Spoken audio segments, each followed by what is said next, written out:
অসম সাহিত্য সভাৰ মঞ্চত এই প্ৰজন্ম অনুষ্ঠিত হৈছিল তৰ্ক প্ৰতিযোগিতা অংশগ্ৰহণ কৰিছিল ছাত্ৰ ছাত্ৰীয়ে অসম জাতীয় বিদ্যালয় নৱম শ্ৰেণীৰ এগৰাকী ছাত্ৰ যাৰ নাম হৈছে গীত প্ৰথম পুৰস্কাৰ পাইছিল আৰু তৰ্কৰ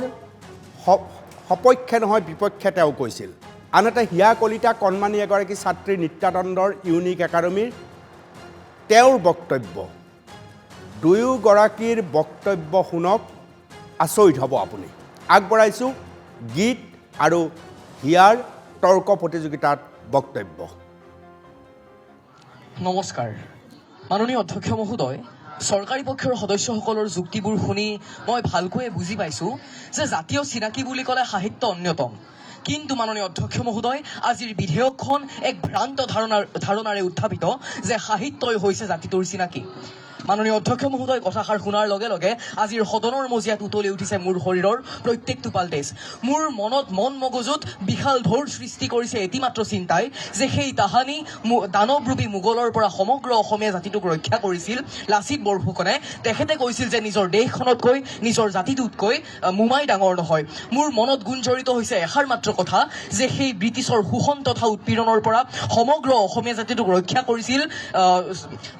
মণিৰাম দেৱান কুশল কোঁৱৰ কনকলতা বৰুৱাৰ দৰে শতাধিক অসমীয়া সন্তানৰ বলিদানে আৰু আজিৰ এই সদনৰ মাজমজিয়াত সেইসকল ব্যক্তিক নাকচ কৰি জাতিটোৰ চিনাকি বুলি স্থান দিব বিচৰা হৈছে সাহিত্যক কথাষাৰ অনুধাৱন কৰিবলৈ সক্ষম হৈছোঁ বাবেই আজিৰ সদনত উত্থাপিত বিষয়টিৰ বিৰোধিতা কৰিছোঁ মাননীয় অধ্যক্ষ মহোদয় বিষয়টিৰ সৈতে জড়িত হৈ আছে তিনিটা কথা সাহিত্য জাতি আৰু চিনাকি প্ৰথম কথা চৰকাৰী পক্ষৰ সদস্যসকলে স্পষ্ট কৰি দিব লাগে যে কি সাহিত্যৰ কথা আজিৰ বিধেয়কখনত উত্থাপিত কৰা হৈছে কিয়নো মাননীয় অধ্যক্ষ মহোদয় সাহিত্য বুলি ক'লে আমাক লাগিব এটা নিৰ্দিষ্ট ভাষা দ্বিতীয়টো কথা স্পষ্ট কৰিব লাগে যে কি ধৰণৰ জাতিৰ কথা আজিৰ বিধেয়কখনত উত্থাপিত কৰা হৈছে কিয়নো যদি উত্থাপিত কৰিব বিচৰা হৈছে ভাৰতীয় জাতিৰ দৰে এক বিশাল পৰিসৰৰ জাতিৰ কথা তেন্তে মই ক'ম যে তেনেধৰণৰ জাতিৰ সাহিত্যৰ সৈতে কোনো সম্পৰ্ক নাই হয় মাননীয় অধ্যক্ষ মহোদয় ভাৰতীয় জাতিটোৰ কোনো সাহিত্য নাই ইয়াৰ মূল কাৰণটো হৈছে যে যদি আমি এটা অসমীয়া কবিতা লিখোঁ সেয়া হ'ব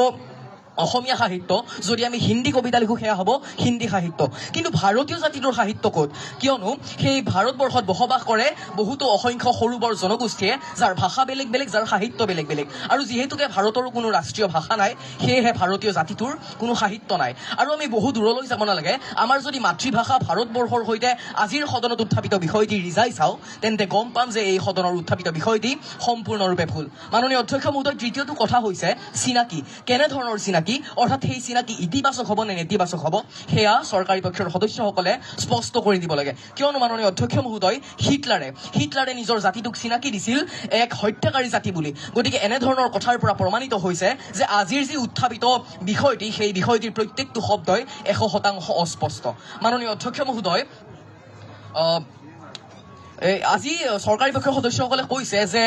সাহিত্য সভাৰ উদাহৰণ দিছে মাননীয় অধ্যক্ষ মহোদয় কিন্তু মই ক'ব খুজিম যে যদি আমি অসমীয়া জাতিৰ কথা বিবেচনা কৰোঁ আজি অসমত বসবাস কৰে 3,57,13,000 ব্যক্তিয়ে আৰু সেই 3,57,13,000 ব্যক্তিৰ জানো 10% ব্যক্তি অসমৰ সাহিত্য জগতৰ আটাইতকৈ উৎকৃষ্ট নিদৰ্শন সাহিত্য সভাৰ মজিয়াত উপস্থিত হৈছে নাই হোৱা অধ্যক্ষ মহোদয় গতিকে মই ক'ব খুজিম যে সাহিত্য জাতি এটাৰ পৰিচয় কেতিয়াও হ'ব নোৱাৰে মাননীয় অধ্যক্ষ মহোদয় জাতীয় চিনাকি বুলি ক'লে আমি এনে এটা বিষয়ক বুজোঁ যিটো বিষয়ত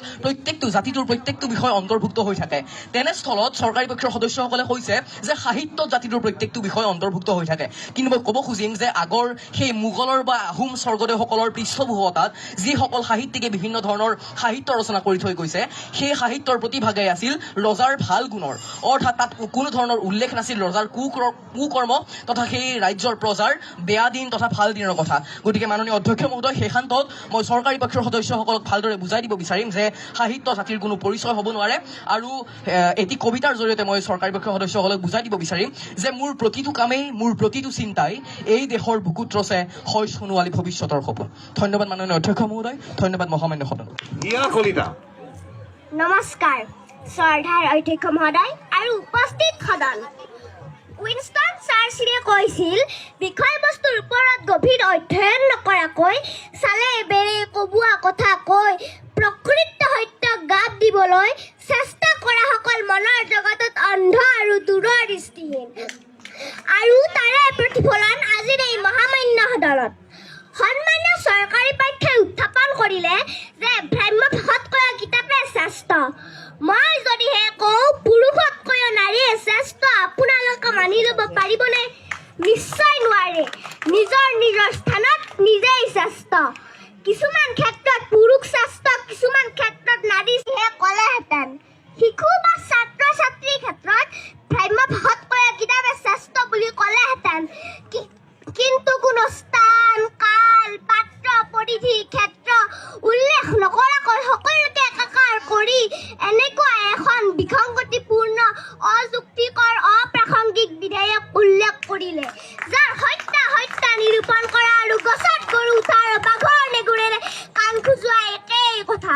সেয়ে উক্ত বিধেয়কক তীব্ৰ বিৰোধিতা জনাই আজিৰ সদনত বিধেয়কৰ বিপৰীতে মত পোষণ কৰিছো। মাননীয় অধ্যক্ষ মহোদয়, স্বামী গৃহত শাহু শহুৰৰ পৰা অকথ্য নিৰ্যাতনৰ বলি হৈ থকা নাৰীগৰাকীয়ে স্বামীৰ বেল্টৰ কোব খাই প্ৰাণ বচাবলৈ ভ্ৰাম্য ভাষাটোৱে হাতত তুলি লয় আৰু উচুপি দেউতাকক কয়, দেউতা মোক লৈ যাবিহি অ', ইহঁতে মোক মাৰি পেলাব দেউতা। সেই সময়খিনিত কিতাপ শ্ৰেষ্ঠ হৈ নাথাকে, শ্ৰেষ্ঠ হৈ পৰে ভ্ৰাম্য ভাষাটোৱে। মাননীয় অধ্যক্ষ মহোদয়, জীৱিকাৰ সন্ধানত বহি ৰাজ্যলৈ যোৱা ল'ৰা বা ছোৱালীগৰাকীয়ে বুঢ়ীমাক জনিলে এটা ফোন কৰি ক'ব, মা মই কুশলে আছো, তুমি চিন্তা কৰিব নালাগে। এগৰাকী মাকৰ বাবে ভ্ৰাম্য ভাষাটোৱে শ্ৰেষ্ঠ হৈ পৰে সেই সময়খিনিত। মাননীয় অধ্যক্ষ মহোদয়, ৰাজপথত দুৰ্ঘটনাত পতিত ব্যক্তিজনৰ বাবে ভ্ৰাম্য ভাষাটোৱে শ্ৰেষ্ঠ হৈ পৰে সেই সময়খিনিত। মাননীয় অধ্যক্ষ মহোদয়, এখন কিতাপত এটা নিৰ্দিষ্ট বিষয় থাকে, কিন্তু ভ্ৰাম্য ভাষাত গোটেই বিদৃশ্য ব্ৰহ্মাণ্ডখন থাকে। মাননীয় অধ্যক্ষ মহোদয়, কৰোনা মহামাৰীয়ে স্তব্ধ কৰি পেলোৱা শিক্ষা ব্যৱস্থাক গতিশীলতা প্ৰদান কৰিছিল একমাত্ৰ ভ্ৰাম্য ভাষাই। মাননীয় অধ্যক্ষ মহোদয়, মই কিতাপৰ বিৰোধী নহয়, কিতাপ পঢ়ি ভাল পোৱা মই জনে আজিৰ এই বিসংগতিপূৰ্ণ বিধেয়কখনৰহে বিৰোধিতা কৰিছো। কিতাপ আমি পঢ়িব লাগিব, কিতাপ আমি লিখিব লাগিব, কিতাপ আমি প্ৰণয়ন কৰিব লাগিব। কিন্তু ইয়াৰ অৰ্থ এইটো নহয় যে কিতাপক শ্ৰেষ্ঠ কৰিবলৈ গৈ ভ্ৰাম্য ভাষাৰ ভূমিকাক নৎসাৎ কৰিব। স্থান, কাল, পাত্ৰ ভেদে ভ্ৰাম্য ভাষাটোৱে শ্ৰেষ্ঠ হৈ পৰে। সেই এটা বাক্যত ভ্ৰাম্য ভাষাতকৈ কিতাপে শ্ৰেষ্ঠ বুলি কোৱাটো যুক্তিহীন। সেয়ে উক্ত বিধেয়কখনক প্ৰত্যাহাৰ কৰিবলৈ অনুৰোধ জনাইছো। ধন্যবাদ অধ্যক্ষ মহোদয়, ধন্যবাদ সদন।